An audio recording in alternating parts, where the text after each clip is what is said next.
Imagine that your land has just been ruthlessly trampled by the legions of a foreign empire. You stand amid the ruins of your home and watch as soldiers in shining helmets march by.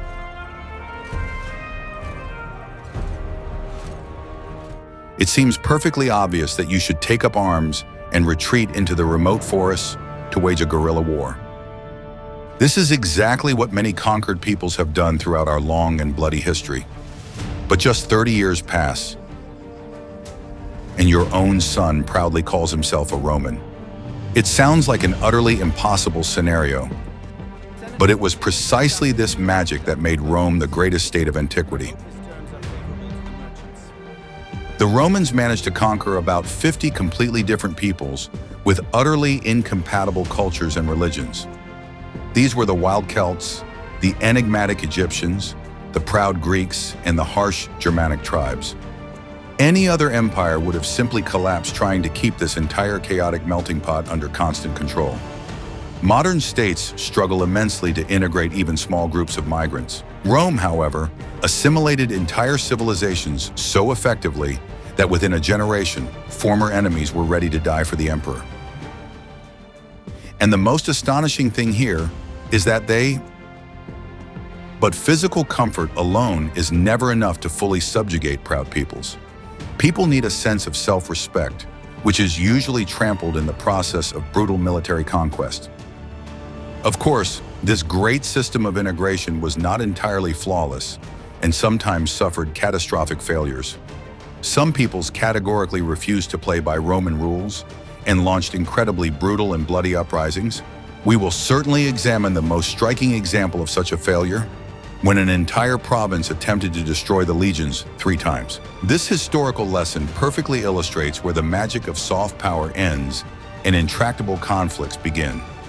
The Romans made a classic mistake there, one that many modern superpowers in the Middle East regularly repeat today. But these rare exceptions only confirm the striking effectiveness of their basic assimilation machine. And now the most interesting part begins right outside the gates of the recently captured barbarian settlement. The legions move on, leaving behind only small garrisons and a few military engineers. It seems like the perfect moment to strike from behind and reclaim their precious independence. But the locals suddenly discover that their lives have begun to change rapidly for the better. Let's see exactly how this ruthless conveyor belt for the mass production of new Roman citizens was set in motion. Spoiler: it all started with the simple bribery of the very people you've always trusted the most. When we think of ancient conquerors, the image that comes to mind is that of brutal plunderers destroying everything in their path. The Mongols simply burned rebellious cities to the ground and built huge pyramids out of severed human heads. The Romans, however, approached the process of expanding their territories with the mindset of shrewd modern businessmen. They understood that dead people don't pay taxes and burned fields don't yield wheat for the army. Therefore, their main goal was not destruction, but the deep and profitable absorption of new assets. They didn't come to destroy your familiar world, but to rebuild it according to their incredibly efficient blueprints. Imagine that a huge multinational corporation buys your small and proud regional business. They don't fire all the employees or tear down the building of your cozy old office. They simply hang up their beautiful sign, establish new accounting rules, and offer corporate bonuses. Rome acted in exactly the same way, offering conquered peoples a kind of imperial franchise with ready-made solutions. You no longer had to come up with your own laws or rack your brains over defending your borders from savages. You received a ready-made package of government services in exchange for loyalty and the timely payment of tribute. One of the most ingenious decisions of the Roman administration was their attitude toward foreign gods. Usually, conquerors would first try to impose their own religion, which inevitably led to bloody uprisings and hatred. People deeply resent being told that their sacred beliefs are just silly fairy tales. The Romans, however, acted with incredible wisdom, declaring foreign gods to be simply different versions of their own. They told the Gauls that their local god of war was simply the Roman Mars, just with a slightly different accent. This ingenious linguistic and cultural fusion instantly diffused the tension in society. You wake up in the morning, go to your old temple, but now it bears a beautiful Latin inscription. Your priest continues to perform the familiar rituals, only now he prays for the health of a distant emperor. This system of religious syncretism works so flawlessly that modern political strategists can only nervously smoke on the sidelines. No one forced you to betray the faith of your ancestors. They simply updated your ideological software a bit. The Romans even brought statues of foreign gods to their capital to show the utmost respect for the conquered traditions. Why shed blood over mysticism when you can simply unite the divine pantheons into one big family? But here's what's truly striking about this system more than anything else. The Romans never forced ordinary peasants to instantly learn Latin or change their daily habits. They understood that the process of cultural reprogramming requires an enormous amount of time and incredible patience. You could speak your barbarian dialect your whole life, wear trousers and drink cheap local beer. The state couldn't care less about your cultural peculiarities as long as you didn't take up arms against the authorities. This is radically different from modern attempts to forcibly assimilate migrants in just a couple of short years. However, if you wanted to achieve even a modicum of success in this vast new world, the rules changed. Latin became the key to good positions, lucrative contracts, and profitable trade with other regions. It's like the English language in modern global business. No one forces you to learn it at gunpoint. But without it, you'll forever remain languishing at the very bottom of the social and economic ladder. As a result, people hired Roman teachers for their children on their own, voluntarily paying for their own Romanization. This is the highest level of governance, when the victim pays for the tools of their own cultural assimilation. Of course, this process didn't happen overnight, and at first, after the conquest, tension hung in the air. But Rome always brought its incredible logistics with it, which changed the rules of the economic game. Suddenly, a massive paved road connecting distant provinces began to run through your remote village. Endless trade caravans traveled along this road, bringing previously unseen goods and gold coins. Your village quickly turned into a thriving trading town where money, giant sums by your standards, changed hands. Suddenly, it turned out that being part of the empire was economically much more profitable than sitting in the woods as an independent vagabond. The Romans understood perfectly the principle that creators of modern computer games actively use today. If you want to keep a person in the system, you must constantly reward them for the right actions. You build a stone house instead of a wooden hut. You receive respect and the protection of the law. You send grain to the imperial granaries. You receive a guarantee that no one will take your land away.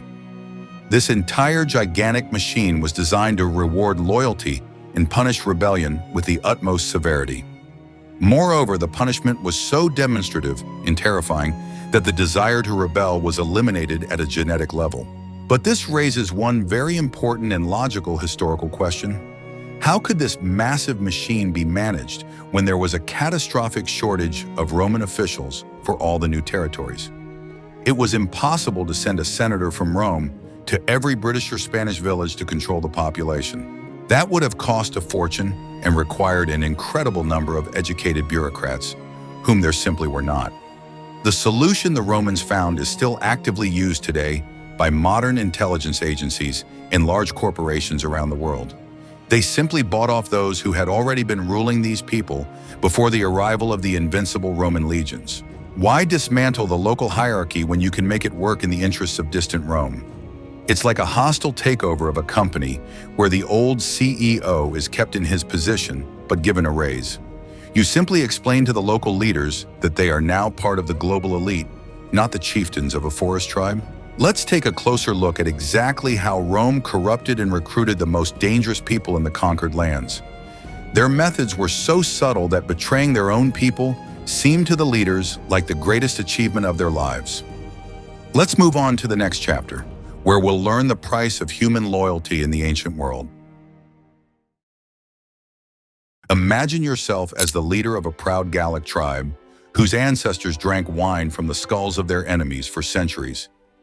Your power rests on strength, fear, and the ability to provide your people with war booty. And then the Romans arrive, crushing your army to smithereens, demonstrating the absolute superiority of their technology. By the old logic of things, they should cut off your head and display it for all to see. But instead, a well-educated official enters your tent, and politely offers you a glass of expensive Falernian wine. He proposes a deal that will forever change the fate of your people and your own life. The Romans told the local nobility something very simple and clear. We will leave you in power. You no longer need to fear constant attacks from young and hungry rivals from neighboring tribes. Roman swords will protect your privileged position more reliably than ever before. In return, you simply must collect taxes for us, maintain order, and convey Roman values to the masses. In essence, Rome was turning independent kings into its regional middle managers with an excellent benefits package. This sounds like the perfect way out of a hopeless situation for a defeated but vain leader. But simply leaving a person in power was not enough to ensure his long-term, sincere loyalty. It was necessary to change his mindset so that he himself would believe in his own superiority thanks to Roman culture. Local leaders began actively building lavish stone villas to replace their old wooden houses. They were supplied with the finest olive oil, expensive fabrics, beautiful statues, and personal slaves to do the cleaning. The barbarian elite quickly grew accustomed to sleeping on soft beds and taking hot baths in the morning. The smell of unwashed bodies was soon replaced by the sense of expensive oils, and along with it, people's mindsets began to change. Have you ever tried returning to a cheap hostel after staying in a luxurious five-star hotel? Your body and mind physically resist this drop in living standards. It was precisely this psychological hook that the Romans brilliantly used to ensnare the entire local aristocracy of the conquered lands. The leaders understood that a rebellion against Rome meant a return to filth, cold, and a constant struggle for survival. They willingly traded their people's independence for heated floors and fine wine. And the most terrifying thing is that they considered this exchange an incredibly advantageous and correct decision. To reinforce this effect, Rome employed another ingenious strategy to control local opinion leaders. The children of the most influential chieftains were taken to the empire's capital under the pretext of receiving an elite education. Formally, they were students, but in reality, they were high-ranking hostages in the emperor's hands. If their fathers back home decided to revolt, these children would instantly pay for it with their lives. But as long as the leaders remained submissive, their offspring mingled in Rome's high society, building useful connections. They returned home as full-fledged Romans, despising the barbaric customs of their own ancestors. This system of raising other people's children became a veritable assembly line for producing loyal vassals throughout Europe. Imagine that your son returns from a prestigious Western university and begins to criticize your old ways. He is dressed in the latest fashions, quotes Cicero, and looks upon his fellow tribesmen as if they were wild monkeys. It was precisely these young men who became the ideal agents of Roman interests in the most remote provinces of the empire. They themselves initiated the construction of new theaters, baths, and arenas for gladiatorial combat in their cities.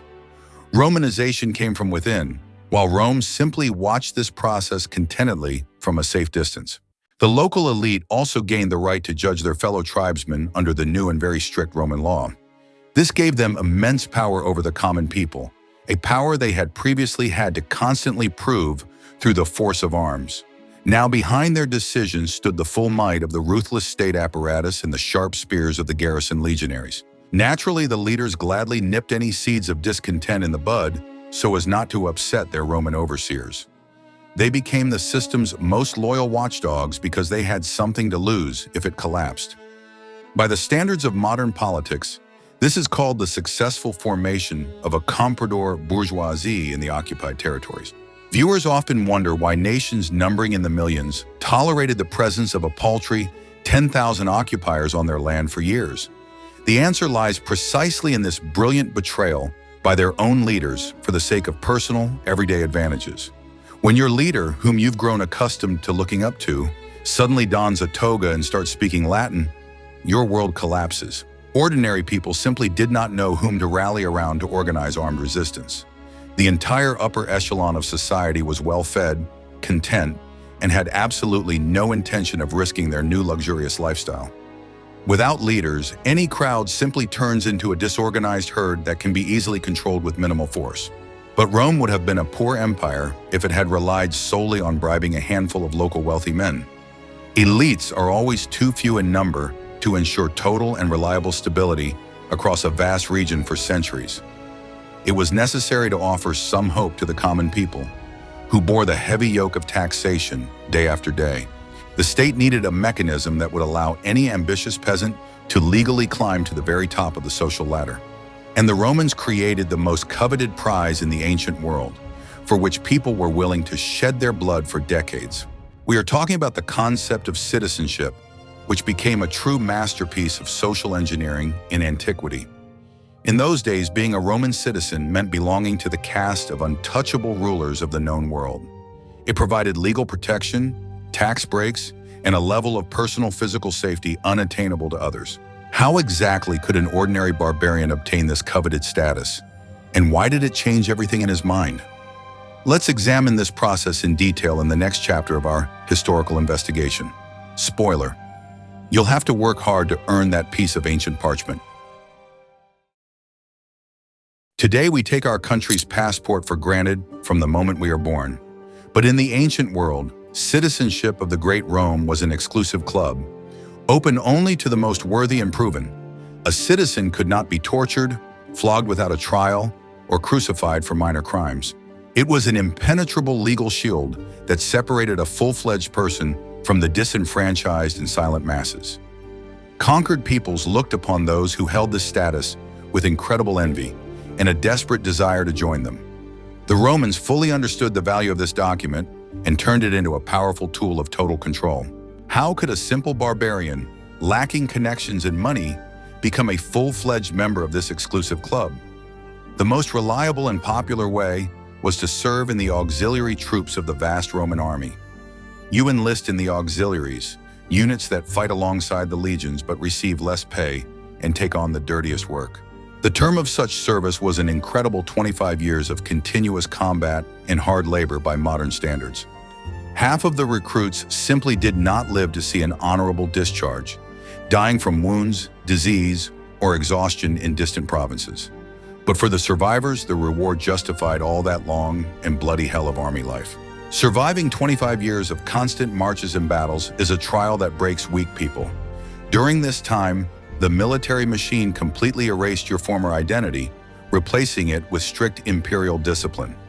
You forgot the language of your ancestors, grew accustomed to thinking like a Roman, and obeyed your commander's orders without question.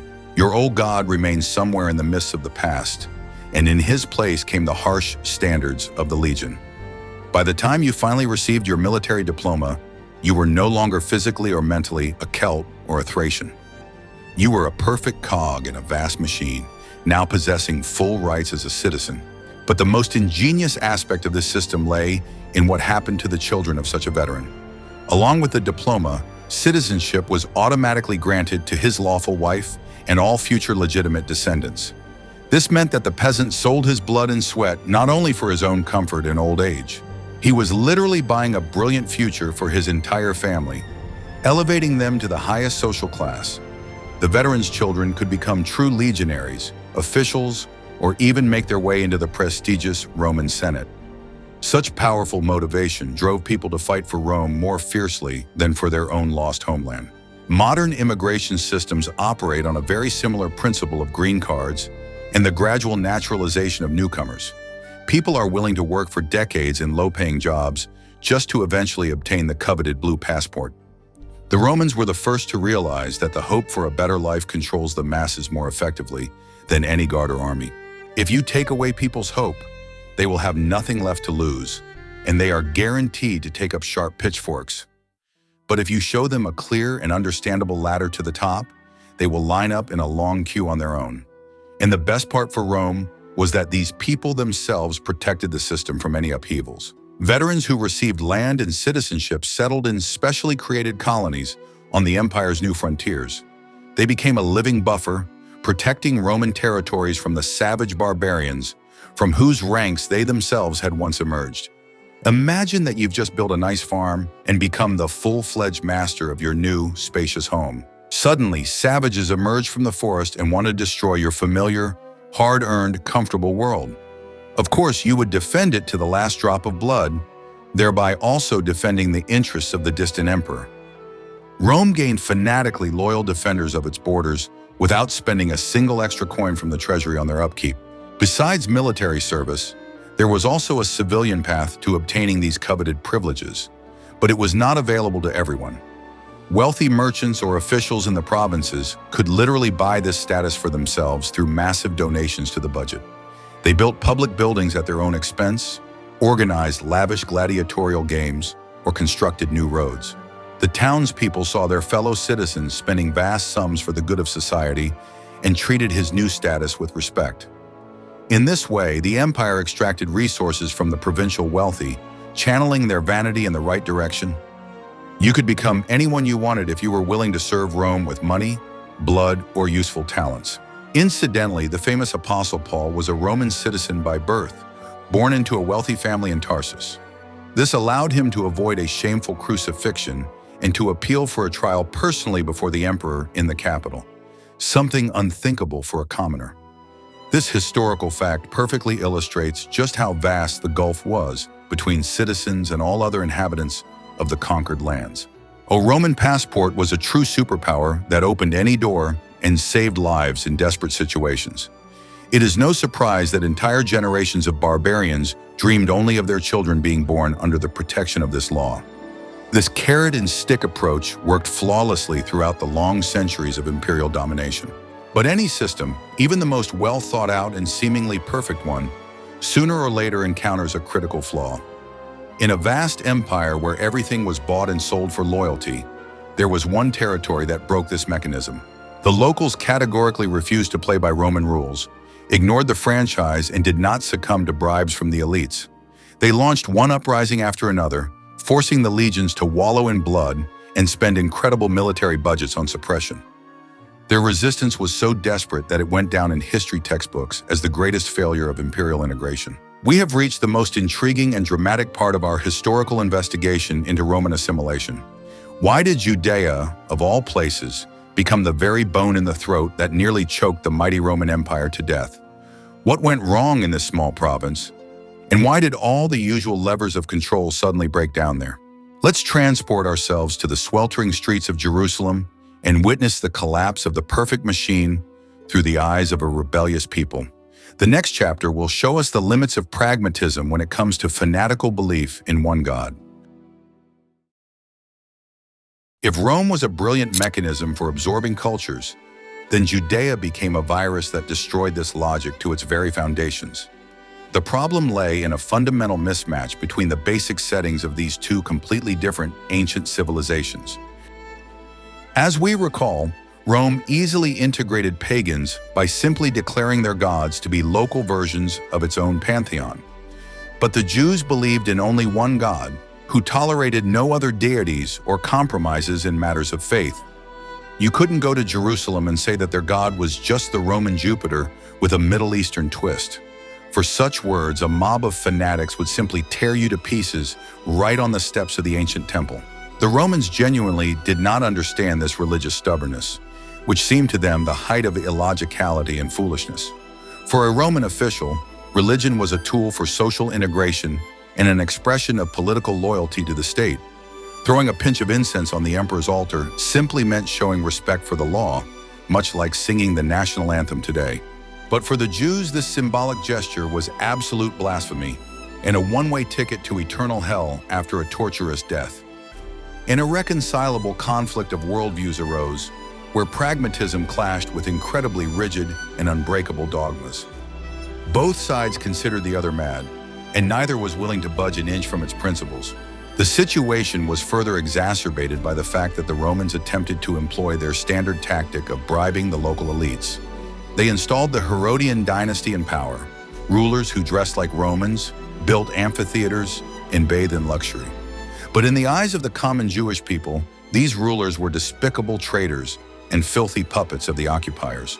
Unlike the Gauls or the Britons, the Jews had an ancient written law and literate spiritual leaders, the Pharisees. The people listened not to corrupt politicians in fine togas, but to stern preachers reading ancient sacred scrolls. The system of governing through a loyal elite failed spectacularly and very bloodily here. Another huge problem was the Romans' sheer lack of understanding of local culture and their constant insult to religious sensibilities. Roman prefects often behaved like bulls in a china shop, unaware of the explosive material they were dealing with. Pontius Pilate, for example, once ordered banners bearing the emperor's image to be carried directly into the holy city of Jerusalem. Crowds of people threw themselves to the ground before the legionnaires and bared their necks, shouting that they would rather die than endure such desecration. Pilate was forced to retreat before the fanatical crowd, which dealt a severe blow to the authority of the invincible Roman power in the region. These were constant minor skirmishes that slowly but surely led to an inevitable global explosion. The tax system also became a catalyst for hatred, because Roman tax collectors levied taxes with incredible cruelty. For a peasant in Judea, giving up part of the harvest meant not just poverty, but also a violation of the divine order on holy ground. Radical groups, such as the Zealots, began waging a brutal guerrilla war, stabbing Romans and their local supporters with daggers in the crowd. Imagine ancient terrorists lying in wait for officials in the narrow market streets and instantly disappearing into the crowd. The police were powerless, fear hung in the air, and tension grew with each passing day of the occupation.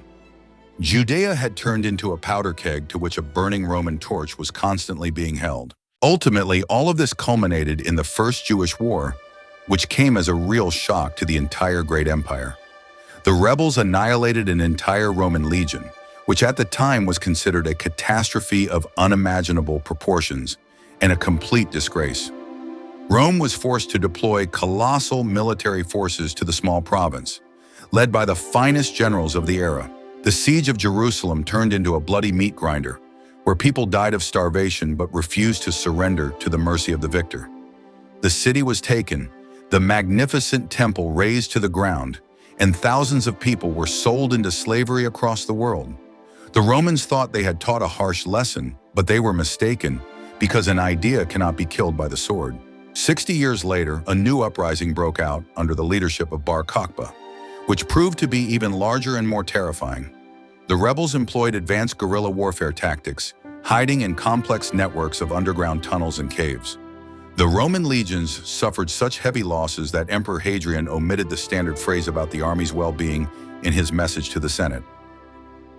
To finally crush the rebellion, the Romans employed a scorched earth policy, systematically destroying hundreds of villages along with their inhabitants.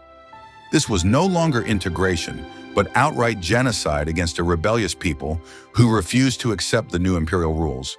The system had broken down, and Rome was forced to resort to the most primitive and barbaric methods of maintaining power. After that, Emperor Hadrian made the unprecedented decision to attempt to completely erase the very memory of this rebellious nation. Jerusalem was renamed Aelia Capitolina, and Jews were forbidden, under threat of the death penalty, from even entering their own city. The province itself was renamed Syria Palestina to permanently erase the historical name of Judea from all official documents. This is a striking example of what an empire is willing to do when its soft power and system of integration suffer a total collapse. When the carrots run out, the heaviest and most ruthless stick in the arsenal comes into play. This bloody lesson has gone down in history as a demonstration of the limits of the assimilation machine. The history of Judea is a perfect warning to any modern empire attempting to impose its values on the rest of the world.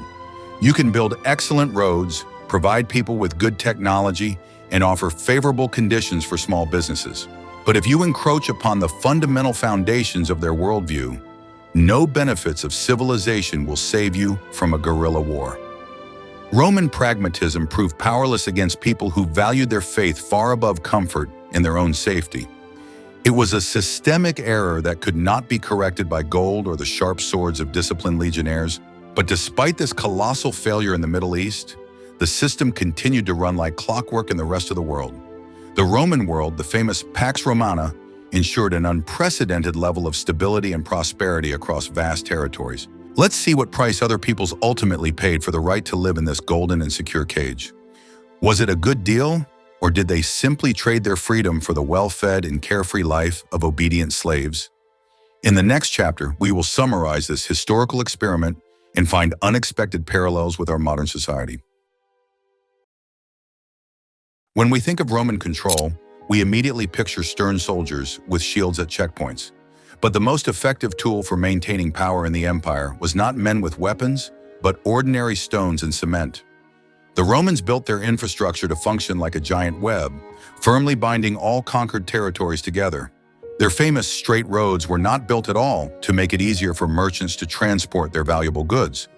They were intended to allow legions to reach any potential uprising in a matter of days and crush it in blood. Imagine that a rebellion breaks out in your remote region against unfair taxes and greedy Roman officials. In the past, you would have had long months to prepare your defenses while the enemy army made its way through dense forests and swamps.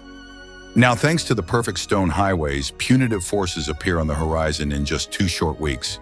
The road you once rejoiced in because it brought trade caravans to the village suddenly becomes your death sentence.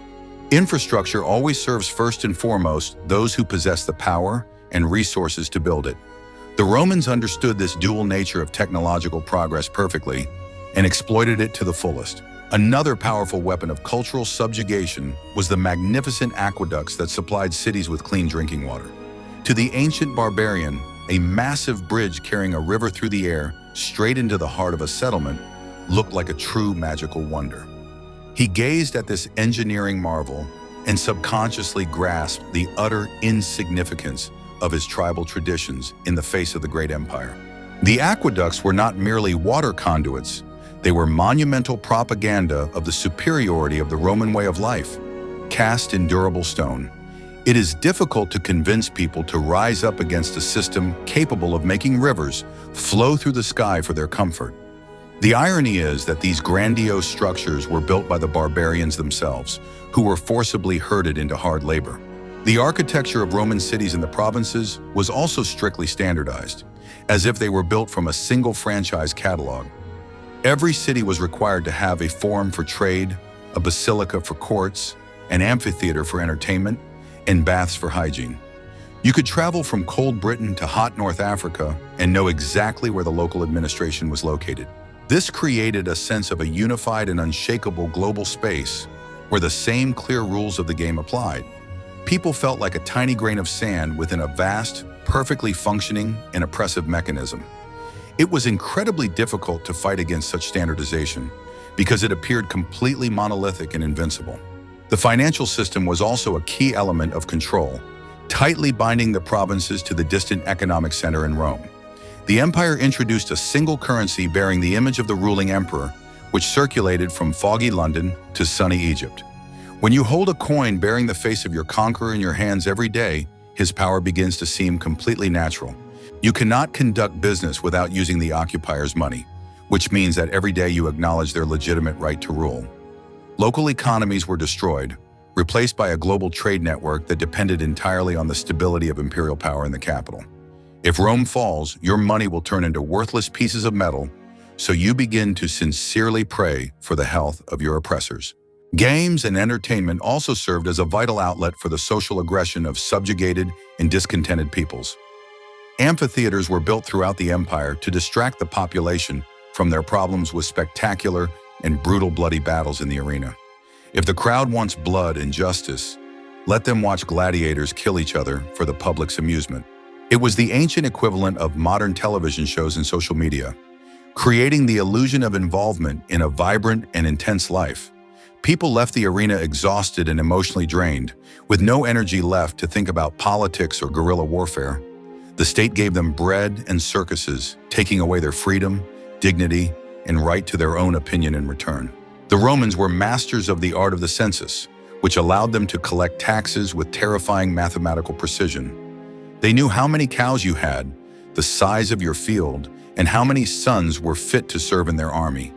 It was practically impossible to hide from the imperial registry, because the local co-opted elite kept a close watch on every village. This transparency robbed people of any hope of a successful revolt, since the state knew absolutely everything about them. You felt under constant surveillance, even if there wasn't a single Roman soldier in heavy armor in your town. Bureaucracy turned out to be a far more terrifying and effective tool of suppression than the sharpest and longest legionary spears. Interestingly, this entire massive system of control was operated by a relatively small number of professional Roman officials. They simply created a framework of rules, and then the system began to function on its own, sustained by the greed and fear of local enforcers. The provincial governor could relax in his luxurious villa while his barbarian deputies extorted taxes from their fellow tribesmen. If something went wrong, they could always execute a couple of local officials to appease the enraged mob. This is a classic scheme for avoiding direct responsibility, one that top managers of large multinational companies often employ today. The Romans were masters at shifting the dirty work onto others' shoulders while retaining complete control over the situation. But any infrastructure has one major drawback. It needs to be constantly repaired and maintained. Maintaining this colossal machine required incredible sums of money, which were siphoned off from the ever-impoverishing provinces. The larger the empire grew, the heavier the tax burden became for the ordinary peasant trying to feed his large family. At some point, the cost of being part of the Roman franchise began to exceed the benefits it originally provided. It was this economic exhaustion, not a sudden surge of freedom-loving spirit, that ultimately became the main cause of the collapse of the ancient world. We see that integration was not a fluffy, benevolent process of voluntary unification among various ancient peoples. It was a harsh, calculated, and incredibly costly operation to reprogram the minds of millions of ordinary dependent people. Rome offered them security and comfort, but in return demanded a complete renunciation of their historical past and independent future. Let's move on to the conclusion of our investigation and see what lessons we can draw from this incredible experiment. How does this ancient matrix of control manifest in the realities of modern migration crises and attempts to build new global empires? Let's move on to the conclusion, where the past meets our present. So, we have traveled a long way along the dusty roads of the Roman Empire, studying the mechanisms of mass subjugation of the human will. We have seen that true power rests not on fear of the sword, but on the skillful manipulation of human weaknesses and ambitions. The Romans did not try to change human nature. They simply exploited people's greed, vanity, and desire for material comfort. They created a system in which betraying one's roots was encouraged, while loyalty to the occupiers was rewarded with gold and social status.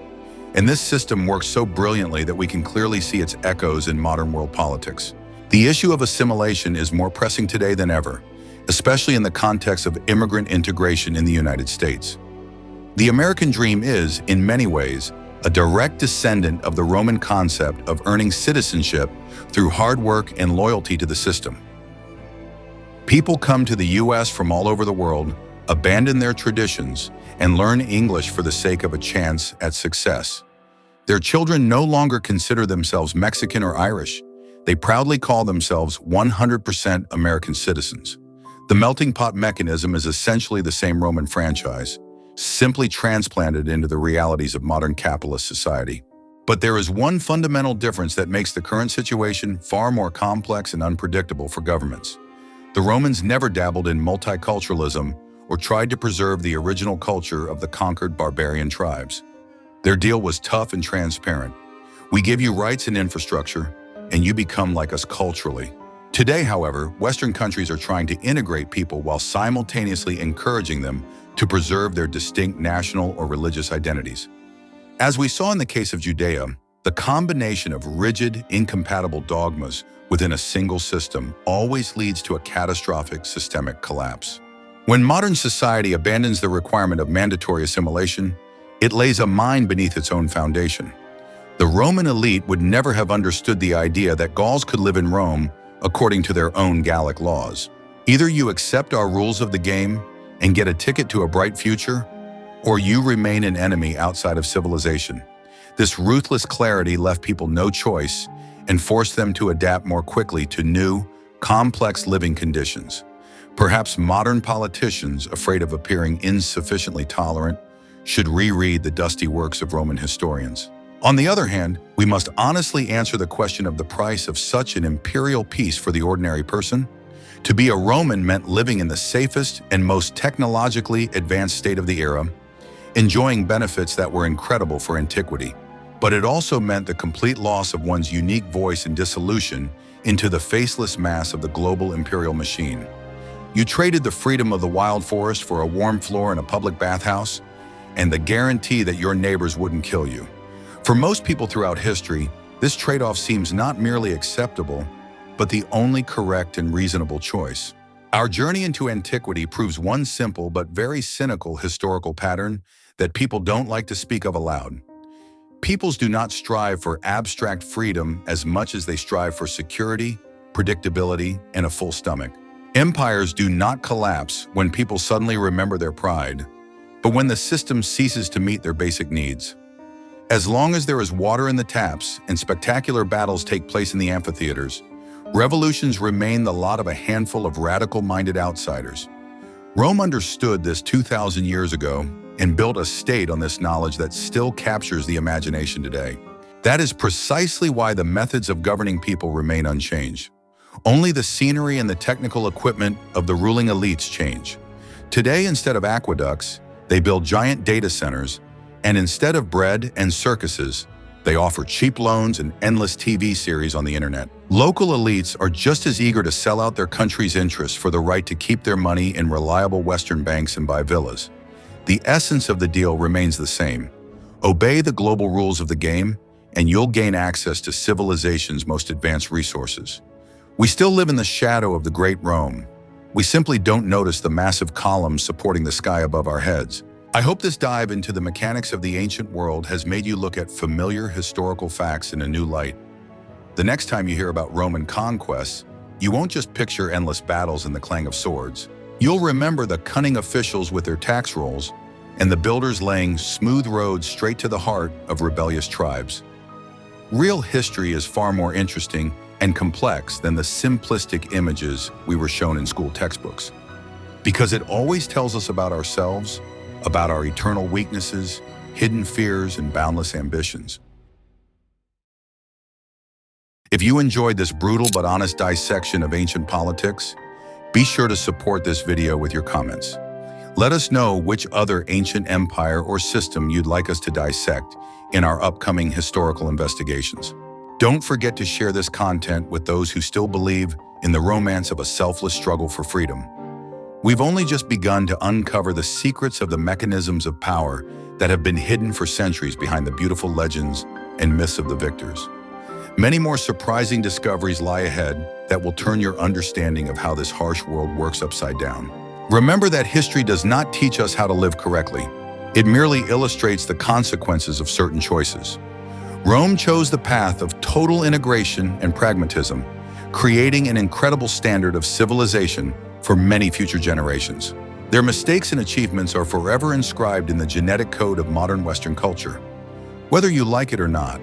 And as we continue to study their experience, Rome is still alive, continuing to invisibly control the minds of people across the planet.